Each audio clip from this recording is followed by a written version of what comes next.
ఈ రకమైన రిటర్న్ ఎప్పటికి ఉంటుందా? ద వెరీ ఫ్యాక్ట్ దట్ 46 ఏళ్ళలో ఫస్ట్ టైం వచ్చిందంటే అర్థమవుతుంది కదా. 46 years లో మొదటిసారి గోల్డ్ మీద ఇంత రిటర్న్ వచ్చింది. అందువల్ల ఇలాంటివి ఎప్పుడోసారి వస్తుంది, ఎప్పటికి రావు కదా. 46 years లో ఒక్కసారి వచ్చిందంటేనే దాని ప్రాధాన్యత ఏంటో మనం అర్థం చేసుకోవచ్చు. ఇక ఎందుకు గోల్డ్మెన్ సాక్స్ కాదు, వరల్డ్ గోల్డ్ కౌన్సిల్ కూడా చెప్పింది అంటే స్ట్రక్చరల్ రీజన్స్ ఉన్నాయి. దీని గోల్డ్ ప్రైస్ పెరగటానికి ఏదో సెంటిమెంట్, తాత్కాలికమైన పరిణామాలకు కాదు, స్ట్రక్చరల్ రీజన్స్ వల్ల గోల్డ్ ప్రైస్ పెరుగుతున్నాయి కనుక 2026లో కూడా గోల్డ్ ప్రైస్ మొమెంటం కొనసాగవచ్చు అనేది వరల్డ్ గోల్డ్ కౌన్సిల్ అంచనా. స్టిల్ ఈ అంచనాలు కరెక్ట్ కావాలని ఎక్కడా రూల్ లేదు, ఎందుకంటే ఎవరి కంట్రోల్లో కూడా ప్రపంచ పరిణామాలు ఉండవు కనుక.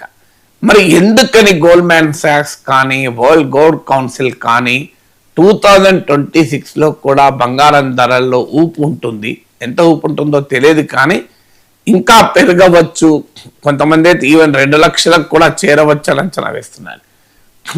ఎందుకు అని కారణాలు ఏంటి అని పరిశీలించినప్పుడు ముఖ్యంగా ఎక్స్పర్ట్ చెప్పేటువంటి కారణాలు 3 రకాలు. ఒకటి, US federal reserve interest rates తగ్గిస్తుంది. US federal reserve interest rate తగ్గించినప్పుడు మీకు ఆటోమేటిక్గా బాండ్ల పైన, డిపాజిట్ల పైన వచ్చే రిటర్న్ ఆన్ ఇన్వెస్ట్మెంట్ తగ్గిపోతుంది. వడ్డీ రేట్ తక్కువ ఉంటే ఆటోమేటిక్గా నీకు డాలర్ డినామినేటెడ్ అసెట్స్లో పెట్టుకుంటే వడ్డీ రేటు తగ్గిపోతుంది. అందువల్ల ఎప్పుడైనా మీకు ఈ వడ్డీ రేటు తగ్గినప్పుడల్లా కూడా గోల్డ్కు డిమాండ్ పెరుగుతుంది. ఎందుకంటే గోల్డ్కు ఉన్న అడ్వాంటేజ్ ఏంటంటే over a longer period gold better return ఇస్తుంది నమ్మకం. సో అందువల్ల మొదటి రీజన్ అది, యుఎస్ ఫెడరల్ ఇంట్రెస్ట్ రేట్స్ పడిపోతున్నాయి. సో రెండవది ఏంటంటే geo political tensions. Geo political tensions అంటే ప్రపంచంలో ఉండే రాజకీయపరమైన, ఆర్థికపరమైన, భద్రతాపరమైన సవాళ్ళు ఉన్నప్పుడల్లా గోల్డ్ ప్రైసెస్ పెరుగుతాయి. వాస్తవంగా జియో పొలిటికల్ టెన్షన్స్ ఉన్నప్పుడు డాలర్ ప్రైస్ కూడా పెరగాలి, కానీ ఇంట్రెస్టింగ్ ఏంటంటే డాలర్ ప్రైస్ ఓవరాల్గా తగ్గుతూ వస్తుంది. అఫ్ కోర్స్ ఇటీవల కాస్త ఇంప్రూవ్ అయినా మీకు 2025 బిగినింగ్లో డాలర్ ఇండెక్స్ 106 వరకు కూడా ఉంటే 109 వరకు ఉంటే అది 96 పడిపోయి ఇప్పుడు మళ్ళీ 99 ఆ రేంజ్లో ఉంది. స్టిల్ అరౌండ్ 10% డాలర్ ప్రైస్ పడిపోయింది. సాధారణంగా జియో పొలిటికల్ టెన్షన్స్ ఉన్నప్పుడు డాలర్ ఇస్ అ సేఫ్ హ్యావెన్గా చూస్తారు, కానీ అమెరికా అధ్యక్షుడు ట్రంప్ అనుసరిస్తున్న విధానాలు సృష్టించిన అనిశ్చిత వాతావరణం వల్ల, అన్సర్టనిటీ వల్ల డాలర్ ప్రైస్ పడిపోతుంది. సో డాలర్ ప్రైస్ పడిపోతుంది, వడ్డీ రేట్లు తగ్గుతున్నాయి అమెరికాలో. సో డాలర్ ఈల్డ్ తగ్గిపోతుంది.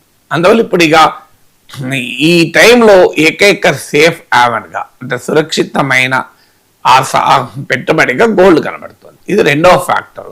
మీకు జియో పొలిటికల్ టెన్షన్స్ చూస్తే తాజాగా వెనిజులా, అమెరికా వెనిజులా మధ్య తీవ్ర స్థాయిలో ఉద్రిక్తతలు పెరుగుతున్నాయి.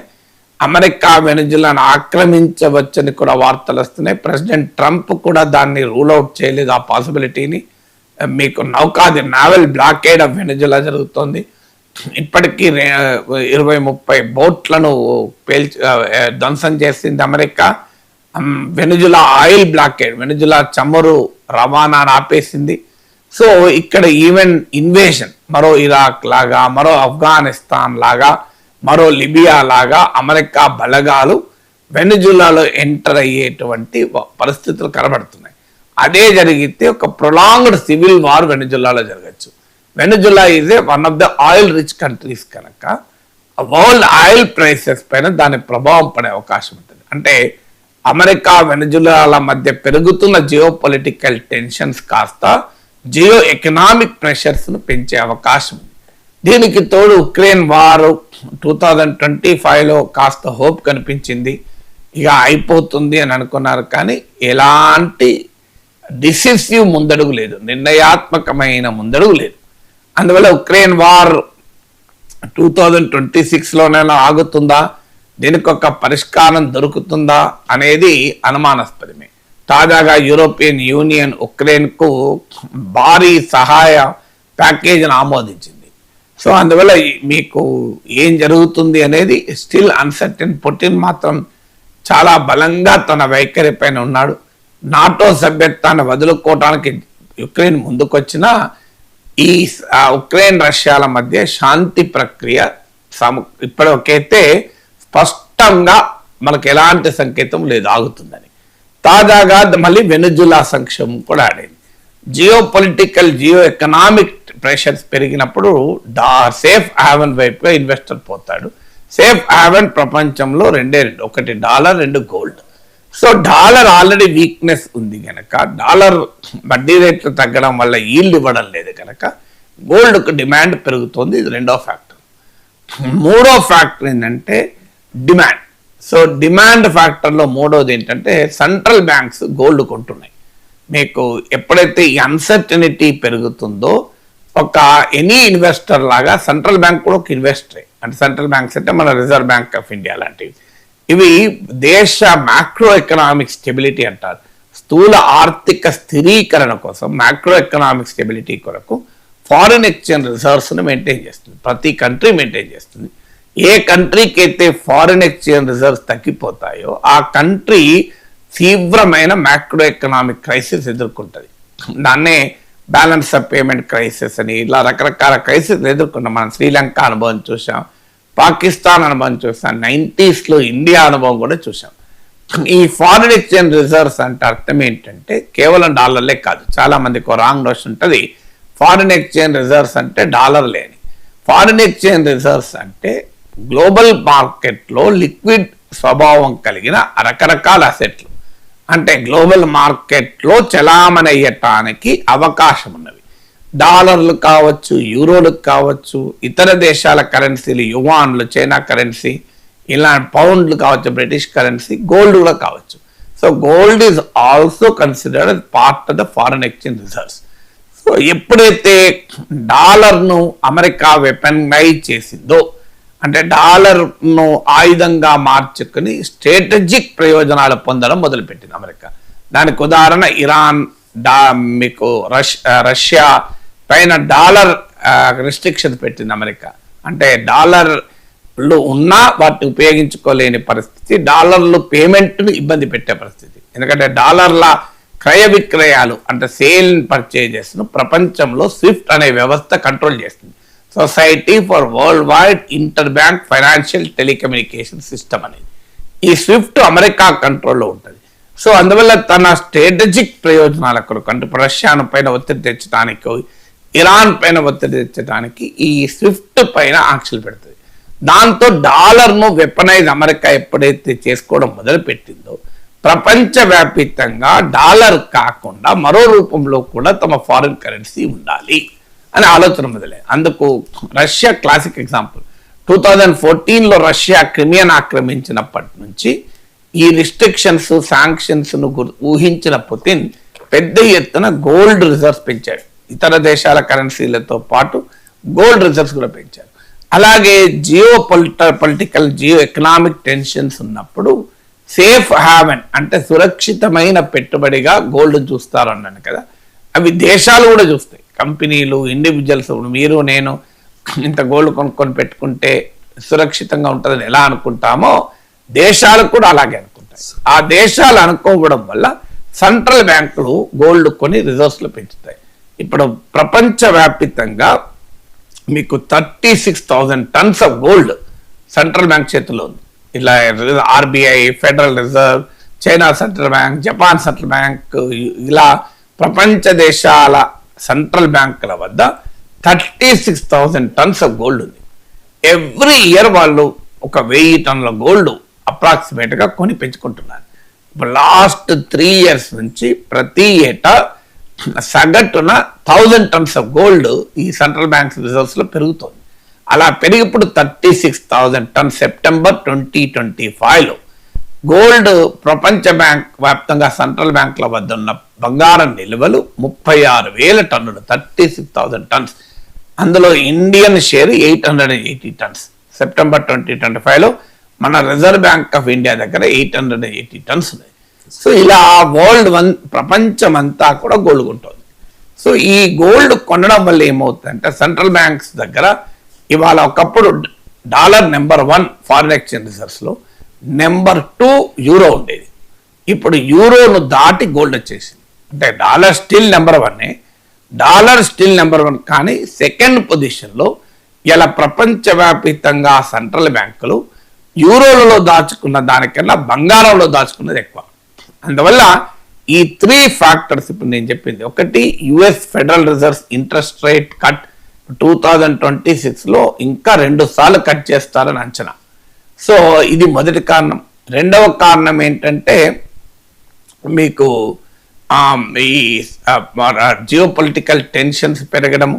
మూడవ కారణం ఏంటంటే మీకు సెంట్రల్ బ్యాంక్స్ బంగారం కొనడం. ఈ 3 ట్రెండ్స్ కూడా 2026లో కొనసాగే అవకాశం ఉంది కనుక గోల్డ్ ప్రైస్ ప్రపంచ మార్కెట్లో $4,400 నుంచి $4,900 పెరగవచ్చు అనేది ఈ గోల్డ్మాన్ సాక్స్ అంచనా, వరల్డ్ గోల్డ్ కౌన్సిల్ అంచనా. బట్ స్టిల్ మళ్ళీ చెప్పేది ఏంటంటే ఈ అంచనాలు తారుమారయ్యే అవకాశాలు కూడా ఉంటాయి. ఎందుకంటే గోల్డ్ ఇది హైలీ వొలటైల్గా మారిపోయింది. ఒకప్పటిలాగా గోల్డ్ ప్రైస్ లేవు. ఇప్పుడు ప్రపంచవ్యాప్తంగా గోల్డ్ ప్రైసెస్ ఇది మోస్ట్ వొలటైల్ కమాడిటీగా మారిపోయింది. వాస్తవంగా గోల్డ్ ప్రైసెస్ పెరగడం లేదు. మీకు సిల్వర్, ఆల్ మెటల్ ప్రైసెస్ పెరుగుతున్నాయి. సిల్వర్ ప్రైసెస్ పెరుగుతున్నాయి, ప్లాటినం ప్రైసెస్ పెరుగుతున్నాయి, పలేడియం ప్రైసెస్ పెరుగుతున్నాయి. వరల్డ్ వైడ్గానే మెటల్ ప్రైసెస్లో సర్జ్ కనబడుతుంది. సో ఈ ట్రెండ్ దేన్ని సూచిస్తోంది? గోల్డ్ ఎందుకు ఇన్వెస్టర్లు చాలా జాగ్రత్తగా ఉండాలి అంటే కారణం ఏంటంటే, ఒకటి, గోల్డ్ ప్రైసెస్ స్టేబుల్గా పెరగడం లేదు. అంటే కంటిన్యూస్గా పెరుగుతూనే ఉండవు. గోల్డ్ ప్రైసెస్ ఓవరాల్గా పెరుగుతున్న వొలటాలిటీ తప్పదు. అంటే సడన్గా పడిపోతాయి, మళ్ళీ పెరుగుతాయి. ఇప్పుడు లాస్ట్ వీక్ డిప్ ఉండే గోల్డ్ ప్రైసెస్. ఎందుకు డిప్ ఉండే అంటే మీకు డాలర్ కాస్త స్ట్రెంథెన్ అయింది. అందువల్ల డాలర్ కాస్త స్ట్రెంథెన్ కావడంతో బంగారం ధర తగ్గిపోయింది లాస్ట్ వీకే మీకు. అందువల్ల మీకు ఇది ఇంక్రిమెంటల్గా పెరుగుతూ ప్రతి నెల పెరుగుతూ ప్రతి వారము పెరుగుతూ ఉండదు. మధ్యలో భారీగా పడిపోతాయి. కైలాస ఆట ఆడతాం చూడండి మనం. సో నిచ్చెనలలో ఉంటే టక్కుని పైకి వెళ్తాం, పక్కనే మళ్ళీ సర్పం కిందికి వస్తాం. సో గోల్డ్ ప్రైసెస్ కూడా ఆ రకమైన పరమపద సోపాన పటం లాగా ఎప్పుడు నిచ్చెన ఉంటుందో తెలియదు, సడన్గా ఎప్పుడు పడిపోతామో తెలియదు. అందుకే పాపం 2 తులాలు 5 తులాలు కొనుక్కునే వాళ్ళు కొనుక్కొని పెట్టుకున్నాక సడన్గా పడిపోయింది అనుకోండి, చాలా ప్రమాదం. అందువల్ల నేను ఇన్వెస్ట్ చేస్తాను, అది పెరిగినప్పుడు చూసుకుంటాను అనే వారికి లాభం ఉంటుంది. సో అందువల్ల గోల్డ్ ప్రైస్ చేసుకుంటే క్యారెక్టర్ అది ఇప్పుడు హైలీ వొలటైల్ క్యారెక్టర్ను సంతరించుకున్నాయి.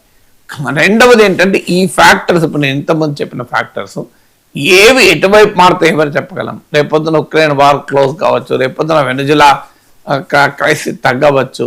అలాంటప్పుడు మళ్ళీ గోల్డ్ ప్రైసెస్ మూమెంట్ మారుతూ ఉంటుంది. ఎందుకంటే గోల్డ్ ప్రైసెస్ పెరగడము ప్రపంచంలో స్ట్రెంగ్త్ను రిఫ్లెక్ట్ చేయదు, అది రిస్క్ను రిఫ్లెక్ట్ చేస్తుంది. Why are gold prices increasing? ఇప్పుడు మనము ఇంట్లో రెస్ట్ తీసుకోవటానికి తలుపులు క్లోజ్ చేసి హాయిగా నిద్రపోవడం ఒక ఎత్తు.